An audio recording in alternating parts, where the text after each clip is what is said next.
जय हिंद, जय भारत। कैसे हैं आप लोग? मैं आशा करता हूं आप सब खुश होंगे, मस्त होंगे, स्वस्थ होंगे। और एक बार फिर आपके सामने उपस्थित हुए हैं और क्लास 9th में इम्पोर्टेंट टॉपिक ऊर्जा संरक्षण का नियम, और या हम कह सकते हैं यांत्रिक ऊर्जा संरक्षण किसे कहते हैं, इसके बारे में बताएंगे आपको। और इसका यांत्रिक ऊर्जा संरक्षण का नियम या ऊर्जा संरक्षण का नियम हम एक उदाहरण की मदद से उसके बारे में बताएंगे। चलिए आइए आपको बताते हैं या ऊर्जा संरक्षण का नियम। ऊर्जा संरक्षण का नियम, ऊर्जा संरक्षण का नियम। देखिए ऊर्जा संरक्षण का नियम क्या कहता है। देखिए ऊर्जा को ना तो उत्पन्न किया जा सकता है, ना ही ऊर्जा को नष्ट किया जा सकता है। केवल ऊर्जा एक स्वरूप से दूसरे स्वरूप में रूपांतरित होती है। ऊर्जा का स्वरूप एक रूप से दूसरे रूप में रूपांतरित होता है, परिवर्तित होता है। लेकिन ऊर्जा को हम समाप्त नहीं कर सकते, ऊर्जा को हम नष्ट नहीं कर सकते, और ऊर्जा को हम उत्पन्न भी नहीं कर सकते। हम चाहकर भी उसको उत्पन्न नहीं कर सकते हैं। तो यही ऊर्जा संरक्षण का नियम कहता है। अतः ब्रह्मांड की जितनी भी ऊर्जा है, समस्त ऊर्जा, ब्रह्मांड की समस्त ऊर्जा का मान नियत रहता है। और ऊर्जा के संरक्षण के नियम को हम उदाहरण के माध्यम से उसकी माप के बारे में बताएंगे, और उसकी प्रत्येक स्थितियों में हम बताएंगे कि ऊर्जा के मान में कोई परिवर्तन नहीं होता है। चलिए आपको हम परिभाषा लिखवाते हैं, ठीक है। ऊर्जा को ना तो नष्ट किया जा सकता है, ऊर्जा को ना तो नष्ट किया जा सकता है,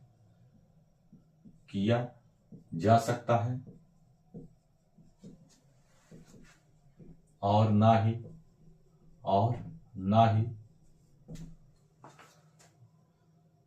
किया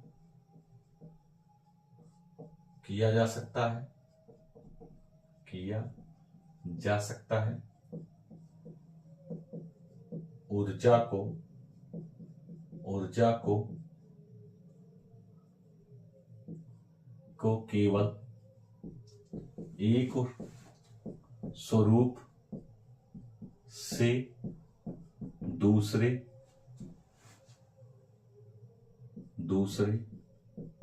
स्वरूप में रूपांतरित किया जा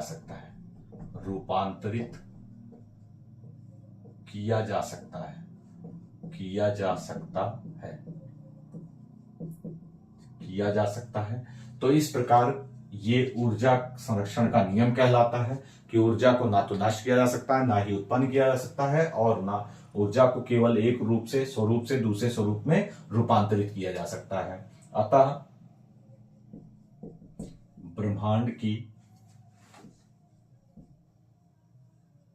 अतः संसार की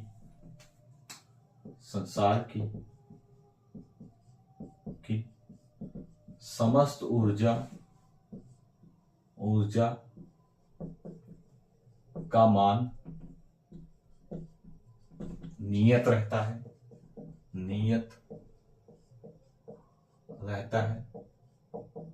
ठीक है। तो इस संदर्भ में जो है ऊर्जा संरक्षण के संदर्भ में, ठीक है, हम एक उदाहरण देकर आपको बताते हैं। ठीक है। तो गुरुत्व के अंतर्गत गिरते हुए पिंड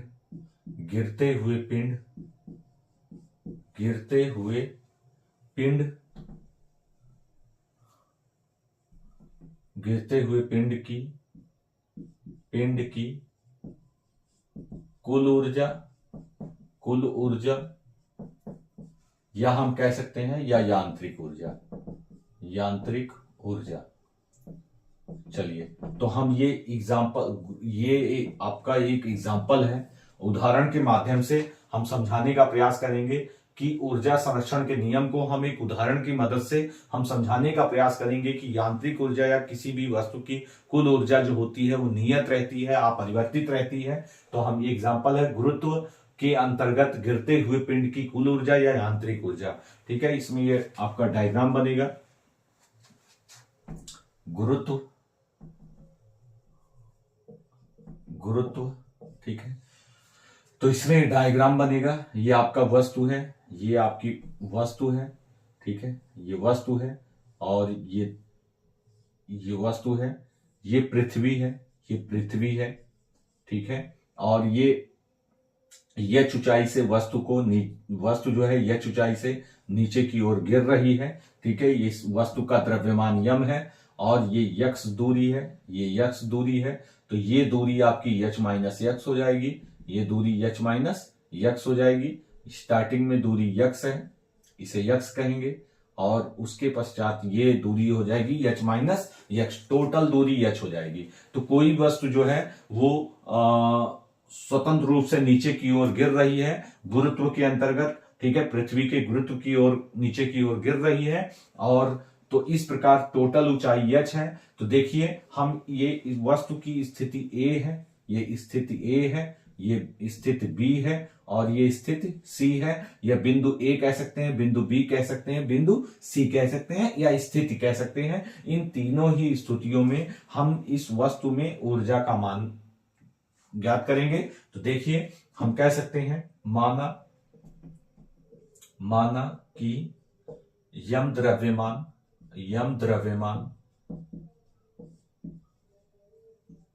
का कोई जन द्रव्यमान की कोई वस्तु गुरुत्व के अंतर्गत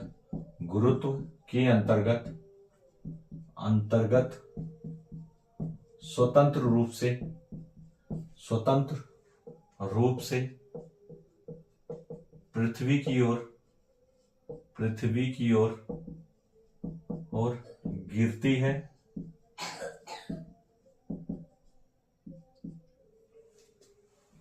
अतः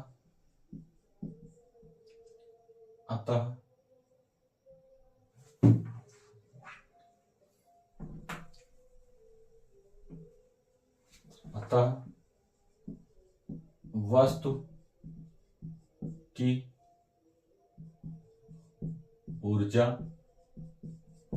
हम कह सकते हैं स्थिति A में हम स्थिति A में ऊर्जा निकालेंगे, ठीक है। तो स्थिति A में ऊर्जा निकालेंगे तो हम कहेंगे प्रारंभ में वस्तु विरामावस्था में होगी, विरामावस्था में होगी, अतः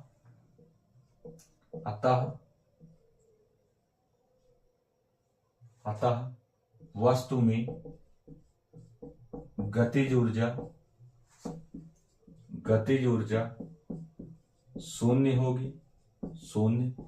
होगी। देखिए यदि कोई वस्तु जो है अगर विरामावस्था में है तो उसमें गतिज ऊर्जा शून्य होगी, उसमें स्थितिज ऊर्जा पाई जाएगी। तो हम बताएंगे ये प्रारंभ में वस्तु विरामावस्था में होगी, अतः वस्तु की गतिज ऊर्जा शून्य होगी, तथा वस्तु की स्थितिज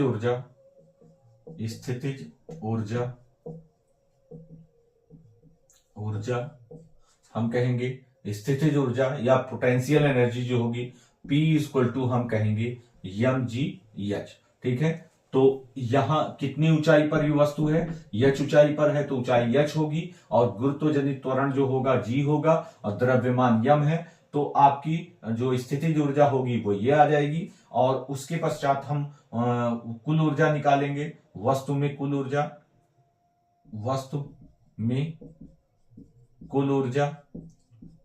ऊर्जा या यांत्रिक ऊर्जा हम कहेंगे। कुल ऊर्जा बराबर K plus P, K kinetic energy गतिज ऊर्जा, P आपकी पोटेंशियल एनर्जी स्थितिज ऊर्जा। तो K आपका होगा शून्य, गतिज ऊर्जा शून्य है, और P का मान mgh है, तो टोटल जो ऊर्जा आ जाएगी वो mgh आ जाएगी। तो ये समीकरण 1 है, ऊर्जा का मान mgh आ जाएगा। अब हम कहेंगे स्थिति B में ऐसा करते हैं, स्थिति B में हम जो ऊर्जा निकालते हैं वो स्टार्टिंग से निकालते हैं। तो आप जो है इसको कंप्लीट नोट कर लीजिएगा, ठीक है। इसके पश्चात हम स्थिति B में हम ऊर्जा निकालेंगे, ठीक है। तो चलिए निकालते हैं।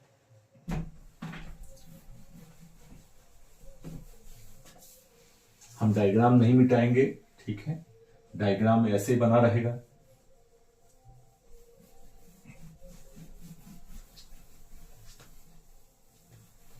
देखिए ये स्थिति बी है, ये स्थिति बी है, ये स्थिति ए है। स्थिति ए में हमने ऊर्जा निकाली है mgh कुल ऊर्जा हमने निकाल ली है, ठीक है। अब स्थिति बी में हम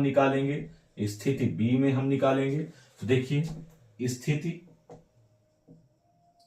बी में कुल ऊर्जा, देखिए तो हम कहेंगे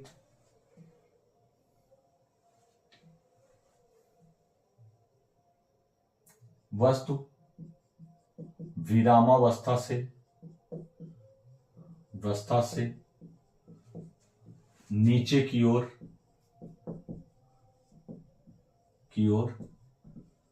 यक्स दूरी तय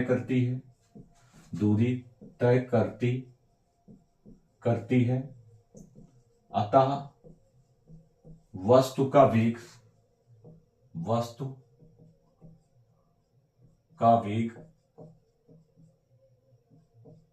u से v हो जाता है, v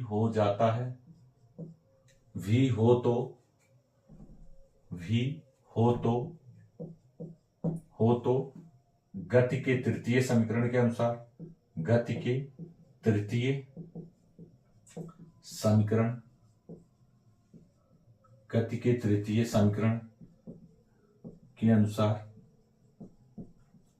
तृतीय समीकरण के अनुसार वेग हो जाएगा v square u square plus 2gh, ठीक है। तो v स्क्वायर u का मान प्रारंभिक वेग 0 होगा, 2gh की वैल्यू क्या होगी, x होगी, तो यहाँ x हो जाएगा, तो v square equal to 2gx, ये v स्क्वायर का मान आ जाएगा। अतः वस्तु में गतिज ऊर्जा,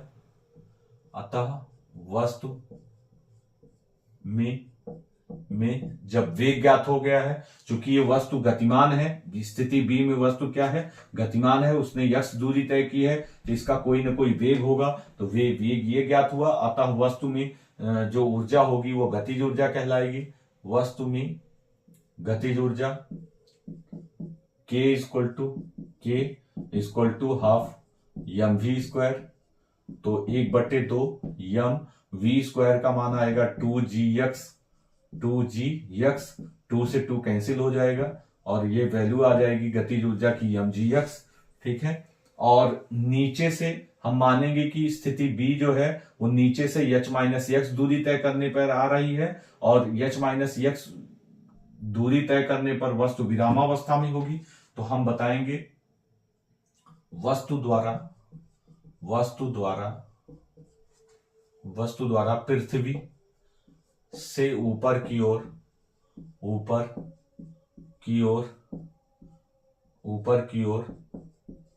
h-x दूरी तय की जाती है, अतः वस्तु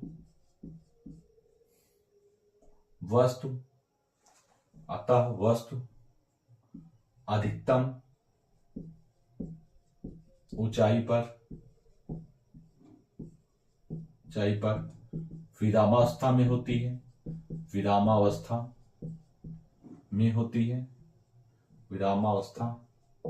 में है, अतः वस्तु की स्थितिज ऊर्जा P बराबर आप कहेंगे mg और P बराबर mgh, तो P बराबर mg और h की वैल्यू क्या है, h-x है, h-x, ठीक है। तो इसे हम लिख सकते हैं mgh माइनस mgx, ठीक है। हम ये कह सकते हैं ये स्थितिज ऊर्जा है और ये गतिज ऊर्जा है, तो हम कहेंगे वस्तु की कुल ऊर्जा या यांत्रिक ऊर्जा कह सकते हैं, यांत्रिक ऊर्जा भी कह सकते हैं। यांत्रिक ऊर्जा, वस्तु में पाई जाने वाली ऊर्जा यांत्रिक ऊर्जा कहलाती है। K प्लस P, तो K की वैल्यू गतिज ऊर्जा mgx है, ठीक है, और P की वैल्यू है mgh माइनस mgx, ठीक है। mgx mgx कट जाएगा, ये माइनस है प्लस में है, कट जाएगा, आपकी टोटल ऊर्जा आ जाएगी mgh। ये सेकंड समीकरण में भी टोटल ऊर्जा जो आ रही है mgh आ रही है, सेकंड समीकरण में भी टोटल ऊर्जा mgh, कुल ऊर्जा mgh आ रही है। तो इस प्रकार से स्थिति बी में कुल ऊर्जा का मान हमने बताया mgh, ठीक है। तो आप इसी तरह से इस स्थिति बी में भी हमने बताया कुल ऊर्जा का मान आपका क्या आ रहा है, mgh आ रहा है। स्थिति ए में भी mgh आया था। अब हम निकालेंगे स्थिति सी में वस्तु में कुल ऊर्जा का मान। स्थिति सी में वस्तु में कुल ऊर्जा का मान, आप इसे दोबारा रिपीट करके आप इसे एक बार दो बार आप अच्छे ढंग से इसको समझ लीजिए। बहुत इंपॉर्टेंट क्वेश्चन है ये, ठीक है। ऊर्जा संरक्षण के नियम की पुष्टि जो है ये बहुत इंपॉर्टेंट क्वेश्चन है, इसको आप अच्छे ढंग से तैयार करेंगे। नेक्स्ट, स्थिति सी में कुल ऊर्जा स्थिति सी में वस्तु की कुल ऊर्जा तो हम कहेंगे स्थिति सी में वस्तु पृथ्वी के निकट उपस्थित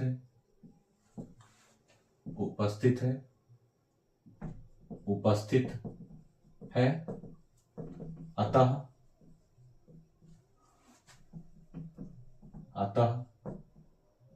वस्तु पूर्णतः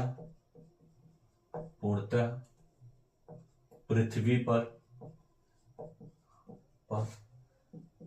गिरी नहीं है।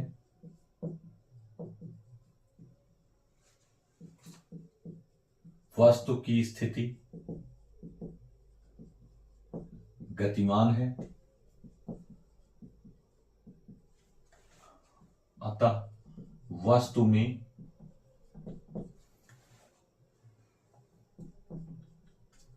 गतिमान स्थिति में वेग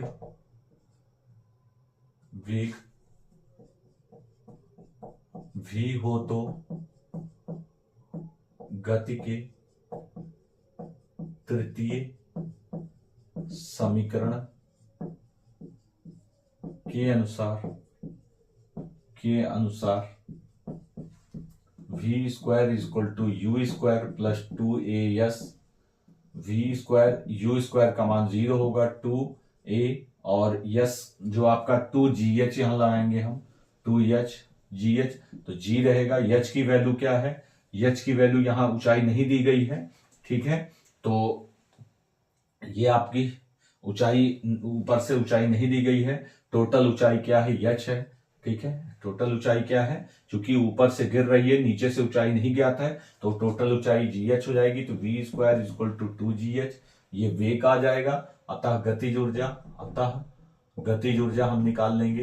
अतः गतिज ऊर्जा k equal to half mv square 1/2 m और v स्क्वायर का मान 2gh है, ठीक है। 2 से 2 कैंसिल हो जाएगा और mgh गतिज ऊर्जा क्या आ जाएगी, mgh आ जाएगी। और चूंकि गतिमान स्थिति में गतिज ऊर्जा पाई जाएगी, स्थितिज ऊर्जा वस्तु में स्थितिज ऊर्जा स्थिति सी में स्थितिज ऊर्जा शून्य होगी। वस्तु की ये स्थिति क्या होगी, शून्य होगी।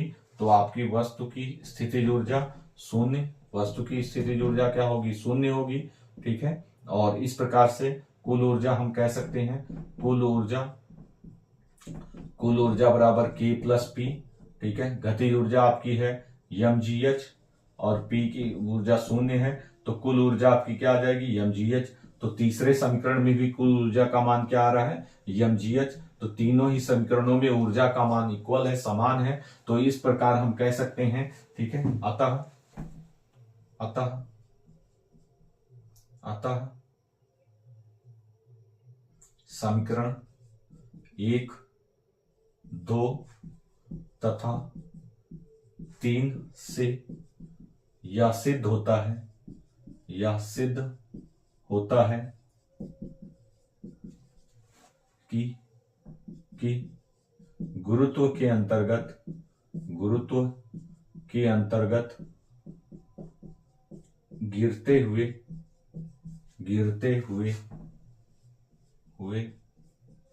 पिंड की कुल ऊर्जा या यांत्रिक ऊर्जा